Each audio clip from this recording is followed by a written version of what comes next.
Hello বন্ধুরা, কেমন আছেন আপনারা? আশা করি সকলেই ভালো আছেন। আজ আমি টমেটো আর আম দিয়ে একটা চাটনি রান্না করেছিলাম, সেই রান্নাটাই তোমাদের সাথে শেয়ার করছি। প্রথমে কড়াই তেল দিয়ে দিচ্ছি, তেল গরম হয়ে গেছে। এখন আমি সরিষা ফোড়ন দিয়ে দিলাম।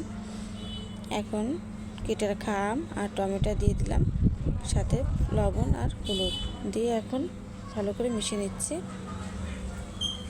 আম আর টমেটোর থেকে জল বেরিয়েছে, দেখুন।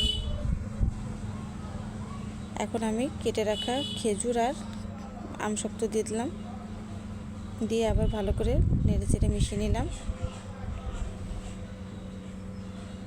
আমটা গলে গেছে, এখন আমি পরিমাণ মতো জল দিয়ে দিচ্ছি, দিয়ে আবার ভালো করে মিশিয়ে নিচ্ছি।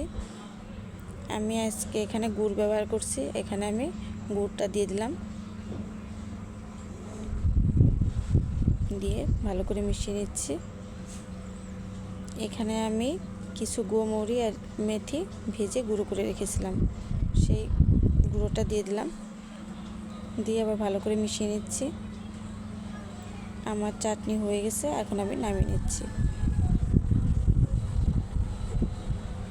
দেখো কত সুন্দর হয়েছে চাটনিটা।